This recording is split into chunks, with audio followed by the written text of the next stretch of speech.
স্বৰ্গ মুক্ত পাতাল সকলোতে কেৱল পৰকীয় প্ৰেম পৰকীয় প্ৰেম পৰকীয় প্ৰেম। প্ৰিয় দৰ্শক, চণ্ডীৰাম টকছলৈ আপোনালোকক স্বাগতম জনাইছোঁ।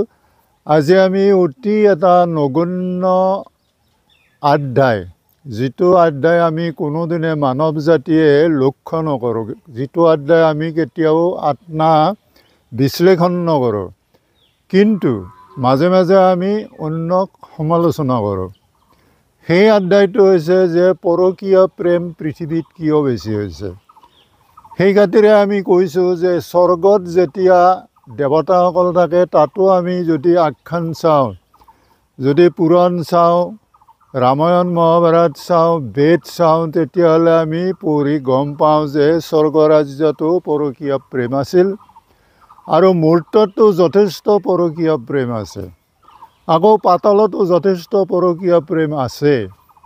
আমি যদি এই বেদসমূহ চাওঁ, শাস্ত্ৰসমূহ চাওঁ আৰু পুৰাণসমূহ চাওঁ, সকলোতে একোটা আখ্যান পাম আৰু আখ্যানে এইটো দেখুৱায় যে প্ৰেম, তাৰপিছত পৰকীয় প্ৰেমটো সকলোতে বিৰাজমান। আৰু এই পৰকীয় প্ৰেমৰ কাৰণে যি ভাৰতবৰ্ষ হিন্দু উপত্যকাৰ দিনৰে পৰা, হিন্দু সভ্যতাৰ দিনৰে পৰা এখন লেখত ল'বলগীয়া শান্তিপূৰ্ণ হিন্দু ৰাষ্ট্ৰ, এই হিন্দু ৰাষ্ট্ৰখনত সনাতন ধৰ্মৰ য'ত মূল খুঁটি বুলি কোৱা হয়, এই হিন্দু ৰাষ্ট্ৰখনক ইমান সন্মানী এখন শান্তিপূৰ্ণ আমাৰ দেশক পৰকীয় প্ৰেমে কি কৰিছে, মান সন্মান ভুলণ্ঠিত কৰিছে। পৰকীয় প্ৰেম, প্ৰেম সকলোৰে আছে, আপোনাৰ মোৰ সকলোৰে প্ৰেম আছে, কিন্তু পৰকীয় প্ৰেম সকলোৰে নাই। কিন্তু দেখা যায় বৰ্তমান পৃথিৱীত, ভাৰতবৰ্ষত, অসমত পৰকীয়া প্ৰেমে ছানি ধৰিছে। আপুনি য'তে যায় ত'তে গম পাব এটা কাহিনী। এটা বিভাগত যাওক আপুনি, তাতো পৰকীয়া প্ৰেম পাব। শিক্ষা বিভাগত যাওক, পৰকীয়া প্ৰেমৰ কাৰণে প্ৰধান শিক্ষকে কি কৰিছে, সহকাৰী শিক্ষয়িত্ৰীক বা ৰান্ধনীজনীকেই তেওঁ নিজৰ যৌনসংগী কৰি লৈছে। আনহাতে অন্য বিভাগত যাওক, বছৰ লগত পৰকীয়া প্ৰেম কৰি পদোন্নতি লাভ কৰিছে। আন আমাৰ যিবিলাক নিকায়সমূহ আছে, সকলোতে চাওক, আমি গোটেইবিলাক কোৱা সম্ভৱ নহয়, গোটেইবিলাকতে পৰকীয়া প্ৰেমে ছানি ধৰিছে। কিন্তু এই উৎসটো ক'ৰ পৰা আহিল, আচলতে পৰকীয়া প্ৰেম ক'ৰ পৰা আহিল? বহুতে ক'ব খোজে যে সদাশিৱে পৰকীয়া প্ৰেমত পৰিছিল, যাৰ কাৰণে হৰমোহন উপাখ্যান হৈছিল। সদাশিৱ দেৱাদিদেৱ মহাদেৱৰ নিচিনা এজন ৩৩ কোটি দেৱতাৰ ওপৰত যিজন মালিক, সেই মহাদেৱো পৰকীয়া প্ৰেমত পৰিছিল। অতি আচৰিত কথা। আপোনালোকে হৰমোহন উপাখ্যান জানে।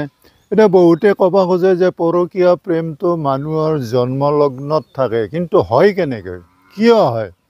বহুতে ক'ব খোজে যে অভাৱ অনাটনত পৰি এক শ্ৰেণীৰ মহিলাই নিজৰ স্বামীয়ে ভৰণ পোষণ দিব নোৱাৰে, তেওঁৰ মনোবাঞ্ছা পূৰ্ণ কৰিব নোৱাৰে, সেইকাৰণে অন্য পুৰুষৰ ফালে মনটো গতি কৰে আৰু কি হয়, তেওঁৰ লগত অকণ অকণকৈ ষ্টেপ বাই ষ্টেপ গৈ থাকে, ভাল পোৱাৰ সৃষ্টি হয় আৰু অৱশেষত মনৰ কামনা বাসনা পূৰ্ণ কৰে, দৈহিক মিলনৰ সৃষ্টি কৰে। এনেকেই পৰকীয়া হয়।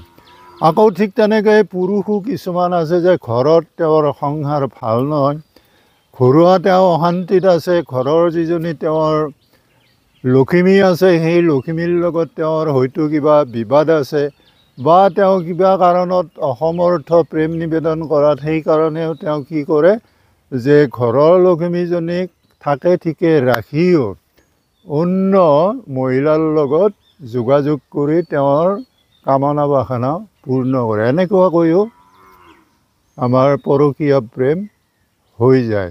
গতিকে এতিয়া দেখা গৈছে যে পৰকীয়া প্ৰেমটো আমাৰ এই ডিজিটেল ইণ্ডিয়াত, ডিজিটেল অসমত, স্মাৰ্ট গুৱাহাটীত বেছিকৈ পৰকীয়া প্ৰেমত আবদ্ধ হৈছে।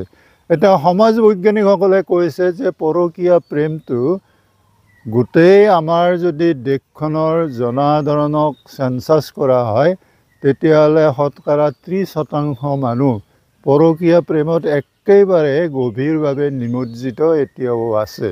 হয়তো আপুনি মই দেখা নাই, হয়তো দেখিছোঁ, আমি ক'ব পৰা নাই বা আমাৰ হাতত প্ৰমাণ নাই। আকৌ একাংশই কৈছে যে পৰকীয়া প্ৰেমৰ কাৰণে আকৌ যোগাযোগ কৰি থকা মানুহ 20% বৃদ্ধি পাব, অৰ্থাৎ 50% মানুহেই পৰকীয়া প্ৰেমত নিমজ্জিত হৈ আছে বুলি বহুতে ক'ব খোজে।